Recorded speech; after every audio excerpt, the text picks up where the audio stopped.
Farfetch'd, the Pokemon who is so bad that its name even calls out for being mediocre. We all know that it got better in Gen 8, but what was it really like in the past? To answer that, we're going to see if you can beat Pokemon Fire Red with only a single Farfetch'd. Our base stats suck, but our move list isn't too bad, especially as we get access to Sword Stance.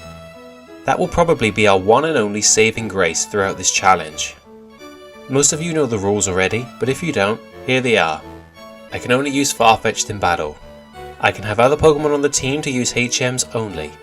No items in battle other than held items, and of course, no glitches or exploits. Remember to like, subscribe and ring the Bronzong if you want to see more challenges in the future.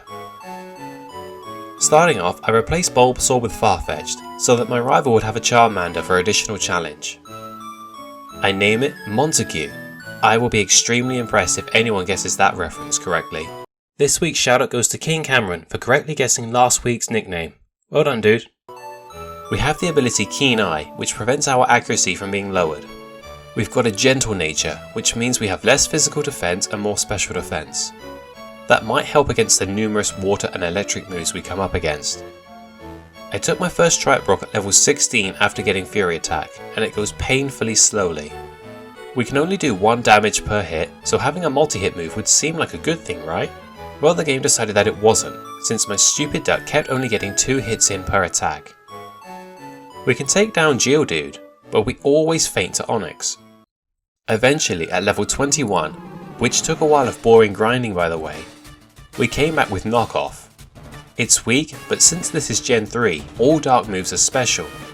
Due to this, Geodude was easy enough to take out, and Onix wasn't too bad on our second attempt with this move, due to Brock constantly missing Rock Tomb. Finally, we can make some proper progress. At Cerulean City, I took on my rival, and I don't know what to say, as we beat him first try whilst barely suffering any damage. After clearing out the Congress at Bill's house, the same thing happened with Misty, an easy first try that we beat in under a minute. Once I got to Vermilion City, I traded a Spearow that I caught for another Farfetch'd nicknamed Chading. I can't use this thing in battle, but it does have a handy held item for us. An item called a Stick, even though it's actually the leak that Farfetch'd holds. Anyway, this boosts our critical hit ratio, so if we pair it with Slash, we could actually end up doing really solid damage. The rival on the SSN was also an easy first try in under a minute. I didn't have to battle any of the trainers on the ship. I've got a feeling that this run is probably going to be an easy smooth ride until we get to the Elite Four. Time for Lieutenant Surge. Aside from the sonic boom that Voltorb got in whilst we set up Sword Stance, we got near enough a clean sweep. Who would have thought that a Farfetch'd of all Pokemon would sweep through an electric gym? After getting through Rock Tunnel, I decided to go straight after the rival in the Pokemon Tower, in hopes that he'd provide more of a challenge. In an ingenious choice of move, he used Sand Attack on a Pokemon with Keen Eye. Great job there, mate. Because of that, we got another clean sweep. Flawless victory. As you might expect, Erica's Grass Gym was easy peasy, lemony squeezy. I was a little worried when Victory Bell went for Stun Spore as I set up, but she missed and I got another clean sweep. Giovanni is next, and the main challenge here came from the lack of PP on my moves, as I didn't return to the Pokemon Center after clearing his hideout. Thankfully, 2 Sword Dances fixed that. I was thankful that his Onix had Rock Throw and not Rock Tomb.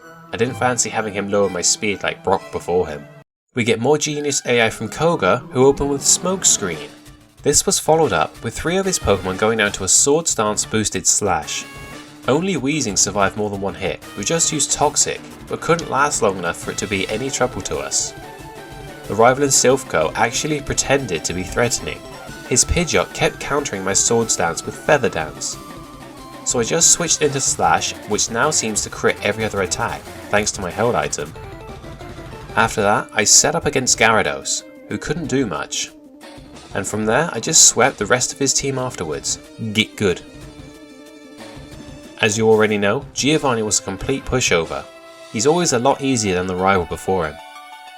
I grabbed the TM for Steel Wing from the Safari Zone, so now we have a proper way to deal with rock types. So let's move on. Anyone care to guess how Sabrina went? We have strong physical attacks and Sword Stance to buff ourselves up. Yeah, she was also a one-shot sweep. I'm sorry for the short recaps here by the way, but there isn't really much else to add here. So you guys know how much of a meme Blaine is for being terrible, right? Well, to my shame, he actually beat me on my first try. For once, he actually did something smart. He used Fire Blast, his best move on his first Pokemon, and managed to get a burn on us. Because of that, I died to his penultimate Pokemon. It doesn't help that 2 of his team have Intimidate to block our attack either.